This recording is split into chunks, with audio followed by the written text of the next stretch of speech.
नमस्कार, आपका स्वागत है आपके अपने YouTube चैनल धर्म का मार्ग में। आज की इस वीडियो में मैं आपके लिए श्रीमद् भगवत गीता से संबंधित कुछ विचार लेकर आई हूँ। तो चलिए शुरुआत करते हैं। मनुष्य के बारे में कहा जाता है कि अगर वह गिरना चाहे तो असुरों से नीचे गिर सकता है और उठना चाहे तो देवताओं से ऊपर उठ सकता है। मनुष्य ही सृष्टि में एकमात्र प्राणी है जो परमात्मा तक की दूरी तय कर सकता है, और ये मैं नहीं कहती, हमारे शास्त्र कहते हैं। स्वागत है, आप देख रहे हैं जिसका नाम है गीता ज्ञान। मेरा नाम है, मेरे चैनल का नाम है धर्म का मार्ग, और इसमें आपको बताने की कोशिश करूंगी कि गीता के अलग अलग जो अध्याय हैं हमने उनसे क्या सीखा, क्या समझा, और उन अध्यायों के बारे में जो आपको बताने की कोशिश करूंगी, ताकि आपके मन में जो जिज्ञासा पैदा हो रही है, और स्वयं भी कोशिश करूंगी कि रोजाना हमारे शास्त्र का अध्ययन करने की, श्रीमद् भगवत गीता की जो यथार्थ व्याख्या है उसकी इस बारे में क्या बात है, क्या मैंने सीखी, और मैं इसे आप तक पहुंचाने की कोशिश कर रही हूं आसान भाषा में। तो चलिए शुरुआत करते हैं। श्रीमद् भगवत गीता के बारे में कहा गया है कि एकम शास्त्रम देव की पुत्र गीता है। जब महाभारत के रण में मध्य में धनुर्धर अर्जुन युद्ध के लिए घबरा गया तो भगवान श्री कृष्ण ने अपने श्रीमुख से जिस शास्त्र का गायन किया, जिस गीत का गायन किया, वो श्रीमद् भगवत गीता है। इस सृष्टि में पूजनीय एकमात्र देव हैं जो भगवान श्री कृष्ण है। एकमात्र मंत्र है जो उनका नाम है। यहाँ लोग जो हैं दुविधा में जाते हैं, उन्हें लगता है कि एकमात्र नाम है भगवान श्री कृष्ण का, कृष्ण कृष्ण अपनाया, लेकिन वे स्वयं इसी श्रीमद् भगवत गीता में कहते हैं कि अमित्य ब्रह्म वाह हरण, मेरा नाम ओम है जो अक्षय ब्रह्म का परिचायक है। अगर जपना चाहता है तो उसे जब वो अर्जुन को बताते हैं कि सेवा एकमात्र कर्म है जो प्रभु की आराधना है, इस कर्म को और आगे विस्तार से समझेंगे। तो शुरू करते हैं। गीता को समझने से पहले, श्रीमद् भगवत गीता के बारे में जानने से पहले, कुछ ऐसे शब्द जो इस शास्त्र में बार बार आते हैं, जिनके बारे में थोड़ा विस्तार से जानेंगे। तो भगवान श्री कृष्ण ने श्रीमद् भगवत गीता में अर्जुन को ज्ञान दिया, तो क्या उन्होंने अर्जुन को उसे काबिल बनाया, उसे योग्य बनाया है कि युद्ध लड़ सके? धनुर्धर अर्जुन पहले ही महान था। जो गीता का ज्ञान है वह जीविका संग्राम का साधन नहीं है, बल्कि जीवन के संग्राम का साधन है। उसकी ट्रेनिंग है, उसका कोर्स है। लोग कहते हैं कि यह गीतो युद्ध है जो है, इसमें बात की गई है अर्जुन को विजय दिलाने की। ये जो प्रकृति में चल रहे हैं सिर्फ आपसी बदले, आज एक दूसरे से जीत जाएगा, परसों फिर से दूसरा जीतेगा, ये बदले चलते रहेंगे। इनमें आखिर में जाकर के शांति नहीं मिलती। लेकिन यह जो किरदार है यह प्रतीकात्मक है, रूपात्मक है। जो इनको समझने के लिए थोड़ा सा आपको समझना होगा कि एक क्षेत्र कहाँ है जहां पर यह सारा युद्ध हुआ। भगवान श्री कृष्ण स्वयं बताते हैं कि यह कौन है विधि, यह जो शरीर है यही क्षेत्र है जिसमें बोया हुआ भला बुरा जो भी वो पनपता है। तो कहने का मतलब है यह आपको आपके अंदर चलने वाली जो लगातार लड़ाई चल रही होती है, अच्छे और बुरे में, पराये में, पाप पुण्य में, पाप में, और विजय दिलाने के लिए ट्रेनिंग देता है, कोचिंग देता है। लेकिन जब आपको सदगुरु के सानिध्य में जाने का मौका मिलता है, जो आप साधना सही करने लगते हैं, जो पाप है उसे पीछे छोड़ने लगते हैं, और अपने ही क्षेत्र को, जो अपना शरीर है, उसे धर्म क्षेत्र बना लेते हैं। लेकिन अगर आप विकारों के साथ चलते हैं, काम क्रोध लोभ मोह के साथ चलते हैं, तो आप अपने ही शरीर को कुरुक्षेत्र बना लेते हैं। गुरु का मतलब है करो। गुरु जो आदेश देने वाला है कि करो, जो हमारा चंचल शनि देव यह हर वक्त कुछ ना कुछ कर रहा होता है तो आप कुछ नहीं कर रहे होते, तब भी स्वप्न देख रहा होता है, लगातार किसी ऐसी क्रिया में व्यस्त होता है जो हम प्रकृति की तरफ आकर्षित होते हैं, तो यह शरीर कुरुक्षेत्र बन जाता है। और जब हम परमात्मा की तरफ आकर्षित होते हैं तो उसे रास्ते पर चलने लगते हैं, तो यही शरीर धर्म क्षेत्र बन जाता है। इसलिए ये जो संघर्ष है यह धर्म क्षेत्र का और कुरुक्षेत्र का है। जब बात चली है धर्म क्षेत्र कुरुक्षेत्र की, तो मैं आपको बताती हूँ कि हमारे ही शरीर के अंदर जो हमारा अंतःकरण है उसमें दो प्रवृत्तियां बहुत समय से चली आ रही हैं। वह है दैवी संपदा और आसुरी संपदा। जो देवी संपदा है वह पुण्य रूपी पांडु और कर्तव्य रूपी कुंती जागृत होने से जो हम मनुष्य करते हैं वह अपना कर्तव्य समझ के करते हैं, और जो पुण्य जागृत हो जाता है तो उसके बाद देवी संपदा जो है वह जागृत होती है, क्योंकि पुण्य के बिना कभी भी कर्तव्य को समझा नहीं जा सकता। कुंती ने पुत्र की प्राप्ति होने से पहले यानी पांडु के प्राप्त होने से पहले जो कुछ अर्जित किया था वो था कर्ण, और जो कर्ण है वह रूढ़ियों का चित्रण है। वह बंधनकारी रूढ़ियां धर्म रूप युधिष्ठिर, अनुराग रूपी अर्जुन, और जब आपके मन में अनुराग जाग जाता है कि मुझे भगवान को पाना है, तब आप वो गीता का ज्ञान समझने में सक्षम हो जाते हैं, योग्य हो जाते हैं। जब पुण्य जागृत हो जाता है, जब देवी संपदा जागृत हो जाती है, तो भाव रूपी भीम आपके अंतःकरण में आ जाते हैं, नियम रूपी नकुल आ जाते हैं, सत्संग रूपी सहदेव आ जाते हैं, सात्विकता रूपी सात्वी सती आ जाती है, कर्तव्य के द्वार भाव पर विजय कुंती भोज। यह जो मनमुखी मानसिक प्रवृत्तियां हैं ये पैदा होने लगती हैं, जिनकी गणना है वो 7 अक्षौनी की गई है। वो दृष्टि को कहते हैं, नजर को कहते हैं, और सत्य की दृष्टि से जिसका गठन किया गया है, जिसको बनाया गया है, वह है देवी संपादन परंपरा। परमात्मा तक की जो दूरी तय करने वाली ये 7 पीढ़ियां हैं, यानी 7 सीढ़ियां हैं, 7 भूमिकाएं हैं, ना कि कोई गणना है। ये जो प्रवृत्तियां हैं अनंत हैं। अब बात करते हैं आसुरी संपादकीय यानी कि कुरुक्षेत्र, जिसमें आती हैं 10 इंद्रियां और एक इनमें है हमारा मन। यानी कि यह जो आसुरी संपदा है इसका तो राजा वो है कौन? युधिष्ठिर, जो कि अज्ञानता का सिंबल है, प्रतीक है।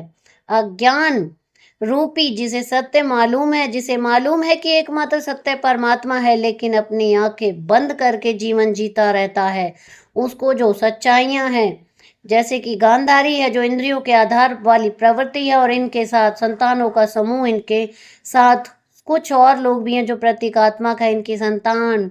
मोह रूपी दुर्योधन, मोह जो होता है वह हर समस्या का मूल होता है, हर विकार का मूल जो है वह मोह होता है। मोह इस संसार में हमेशा बंद के रखता है।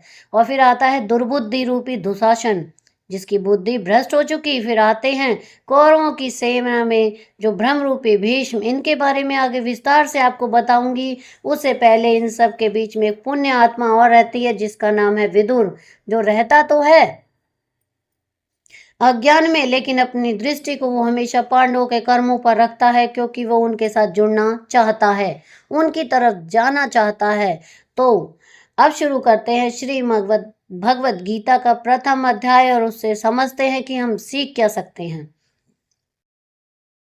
आसान शब्दों में कुछ बातें आप तक पहुंचा रही हूँ। श्रीमद् भगवत गीता के प्रथम अध्याय के प्रथम श्लोक में धृतराष्ट्र कहते हैं, कुरुक्षेत्र संवेदा युद्ध सभा में मैं पांडवों से संजय, सबको मालूम है कि धृतराष्ट्र जो कि जन्म से अंधे हैं, उन्होंने महाभारत के युद्ध को देखा, लेकिन किसने देखा? संजय की दृष्टि से देखा। धृतराष्ट्र श्रीमद् भगवद गीता के प्रथम अध्याय के प्रथम श्लोक में कहते हैं कि है संजय, धर्म क्षेत्र और कुरुक्षेत्र में जो युद्ध की इच्छा से मेरे और पांडु के पुत्र डटे हुए हैं, उन्होंने आखिर क्या किया? जैसा मैंने धृतराष्ट्र अज्ञानता का प्रतीक है और संजय प्रतीक है संयम के। जो अज्ञान है वह मन के अंदर है, अज्ञान है जो मन थक चुका है वह धृतराष्ट्र है, लेकिन वह संयम रूपी संजय के माध्यम से देखता है, सुनता है, समझता है और जानने की कोशिश करता है कि सही रास्ता आखिर है क्या। यह वह है जिसका जब तक पुत्र जीवित रहेगा, यानी कि मोह रूपी दुर्योधन जीवित रहेगा, इसकी दृष्टि हमेशा विकारों पर रहेगी, कौरवों पर रहेगी। और जैसा मैंने बताया शुरुआत में, जैसे कि स्वयं गीता के शब्दों में कहा गया है कि एकदम शरीर हम कौन से अक्षय क्षेत्र, जब इस हृदय देश में देवी संपत्ति का बाहुल्य होता है तो ये धर्म क्षेत्र बन जाता है, और जब इसमें आसुरी संपदा आ जाती है तो यही क्षेत्र कुरुक्षेत्र बन जाता है।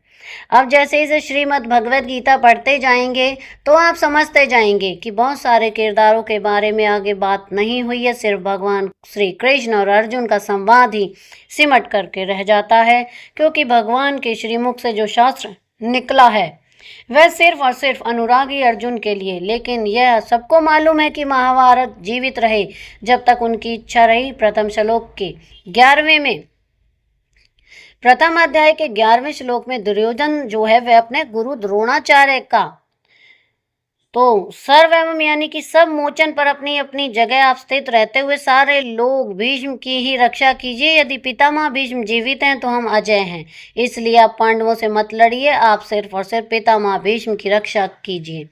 अब आप सोचिए कि कैसा योद्धा है भीष्म, जो स्वयं अपनी रक्षा नहीं कर रहे, कौरवों को उनकी रक्षा व्यवस्था करनी पड़ रही है।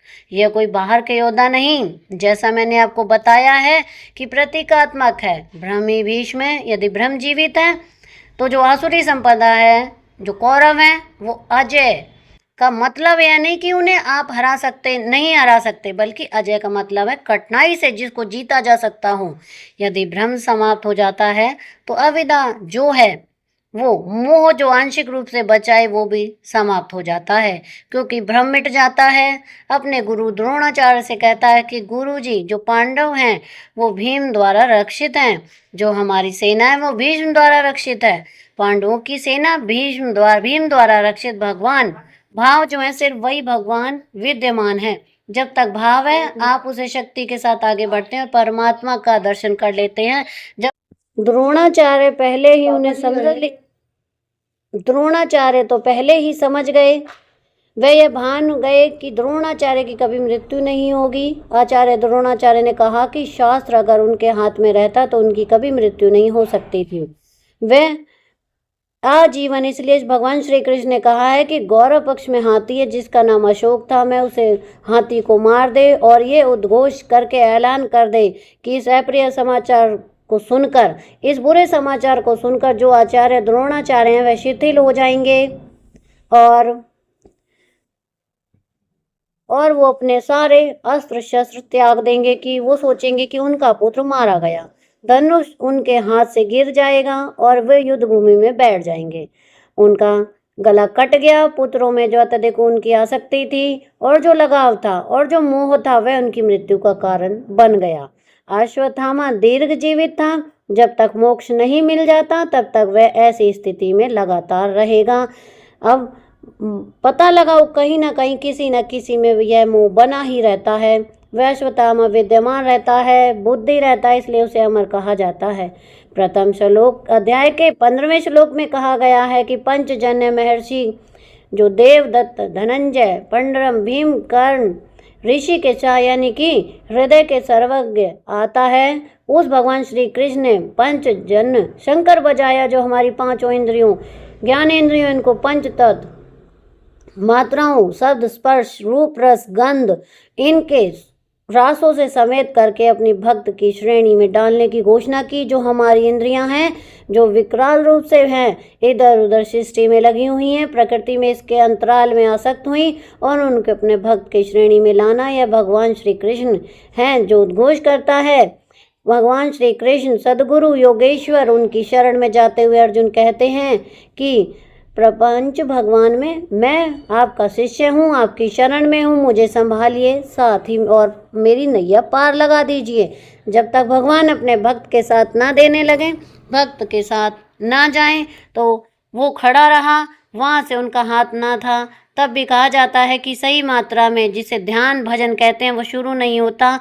यह बहुत लंबी प्रक्रिया है, इसे समझने के लिए आपका स्वागत है इस गीता ज्ञान में, जब बहुत विचार आते हैं, आगे बढ़ते हैं और बात करते हैं शिखंडी की। खानदान में भी कहा गया है कि शिखंडी ने ही भीष्म पितामह का वध किया, वो तीर चलाया। अब इस प्रतीक को भी समझते हैं कि शिखंडी, क्या शिखंडी की बात करते हैं? यथार्थ गीता में स्वामी जी लिखते हैं, शिखा सूत्र का त्याग ही शिखंडी है, यानी कि जो शिखा जो है वह लक्ष्य का प्रतीक है, जिसे अपने को पाना है, जिसे मंजिल तक आपको पहुंचाना है। और जो सूत्र है वह संस्कारों का प्रतीक है। जब तक आगे ईश्वर को पाना, परमात्मा को, जब तक वो अपने संस्कार आपके पीछे लगे रहते हैं, तब तक वह त्याग नहीं पाएगा, संन्यास नहीं हो पाएगा। अभी आप सिर्फ चलने वाले प्रतीक हैं। जब आप मंजिल पर पहुंच जाते हैं, लक्ष्य प्राप्त कर लेते हैं, तो जो पीछे तक लाइन लगी हुई है वो, यानी कि उनका जो वध हो जाता है। शिखंडी ने पिता के प्रथम अध्याय के प्रथम भाग में जो बात कही है, यहाँ पर किरदारों की बात हो रही है। कौन सा महारथी है वो आकर के शंख बजा रहा है, कौन सा महारथी है जो बातें कर रहा है, इस प्रथम अध्याय के दूसरे भाग में आते हैं। तो हम फिर बात करते हैं धनुर्धर अर्जुन की। दुविधा में अर्जुन है, वो भगवान श्री कृष्ण से कहते हैं कि आप जो मेरा रथ है उसको ले जा करके दोनों सेनाओं के बीच में खड़ा कर दीजिए, मध्य में खड़ा कीजिए, ताकि मैं देखना चाहता हूँ कौन कौन है जो इस युद्ध भूमि में आए हैं। और जब अर्जुन देखते हैं दोनों तरफ, तो वो कोई उनका चाचा है, कोई मामा है, कोई ससुर है, कोई भाई है। उन्हें दिखता है कि उन्हें वे अपने काका खड़े हुए हैं, आचार्य खड़े हुए हैं, गुरुजी खड़े हुए हैं। यह सब युद्ध भूमि में मरने के लिए आतुर हो गए हैं। समझ में नहीं आता कि युद्ध कैसा जिसमें अपने ही लोग खड़े हैं। अर्जुन को भ्रम हो जाता है। भगवान श्री कृष्ण कहते हैं, मैं खड़ा नहीं रह सकता, मैं समर्थ नहीं हूँ, आगे नहीं आ सकता। मुझे तो इस युद्ध का लक्षण भी उल्टा ही दिख रहा है, विपरीत ही दिख रहा है। कुल को मरने से कब कल्याण मिलता है, वो भगवान श्री कृष्ण को अर्जुन को समझ नहीं आता है। श्रीमद् भगवद गीता में आगे चलकर 11वें अध्याय में उसी अर्जुन को जो अनुराग का रूप है, उसी को भगवान के विराट रूप के दर्शन होने वाले श्रीमद् भगवद गीता के प्रथम अध्याय के 41वें श्लोक में अर्जुन कहते हैं कि किस युद्ध से चला जाऊं, इस युद्ध को ताल दे जा सकता। अर्जुन कहते हैं भगवान श्री कृष्ण पाप से ज़्यादा बढ़ जाता है तो वो दूषित हो जाता है। स्त्रियों के दूषित होने से वर्ण संकर उत्पन्न होता है। अर्जुन की यह मान्यता था कि रूढ़ियाँ चली आ रही हैं, वह अर्जुन नहीं मानता। कुल की स्त्रियों के दूषित होने से वर्ण संकर होता है। लेकिन आगे भगवान श्री कृष्ण इसी बात को खंडन करते हैं। वे बताते हैं कि मैं या स्वरूप में स्थिर कोई भी महापुरुष यदि आराधना से आपके ध्यान में भ्रम उत्पन्न कर दे तो वर्ण संकर अर्जुन त्रिलोक का साम्राज्य भी नहीं कर सकता। जो भगवान अध्याय के अंत में अर्जुन जो है वो रथ के पीछे जाकर बैठ जाते हैं। अर्जुन को उसी पूरी दोनों तरफ जो अर्जुन देखते हैं सिर्फ अपनी परिवार ही दिखाई देता है, जिसको मारना उन्हें बहुत मुश्किल हो जाता है। तब श्री कृष्ण जी कहते हैं सिर्फ और सिर्फ यह जो परिवार है, मोह है, बांधक है, जब दिखता है कि सबको छोड़ना पड़ेगा, जितने अच्छे संबंध हैं इनसे अलग हो जाएंगे, तो फिर जो घबराहट होने लगती हैं, यही सनातन धर्म है। बहुत सारी चीज़ें हैं और जो करने लगता है अर्जुन को अपनी समझ से लग रहा है कि वह सनातन धर्म की रक्षा के लिए विकल्प है। लेकिन अर्जुन को मालूम नहीं था कि जो उसके मित्र हैं वह स्वयं प्रभु चलने लगते हैं, क्षमा मांगने लगता है वह प्रभु। सारी बातें अभी समझ नहीं। अभी बाकी श्रीमद् भगवद गीता का प्रथम अध्याय, जिसे अर्जुन विषाद योग नाम से दिया गया है। इस प्रथम अध्याय में कहा गया है कि संशय जो कि अर्जुन है, अर्जुन बहुत सारे अपने जो उसके मन में मोह का भ्रम चल रहा है, युद्ध भूमि में मुंह मोड़ के खड़ा हो चुका है, युद्ध नहीं करना चाहता है। लेकिन भगवान श्री कृष्ण ने हर समस्या का, हर शंका का समाधान किया। तो यहाँ पर हमारी ये वीडियो समाप्त होती है। आपको मेरी ये वीडियो कैसी लगी मुझे कमेंट करके ज़रूर बताएं। वीडियो को लाइक करें, शेयर करें और चैनल को सब्सक्राइब करना ना भूलें। Thank you.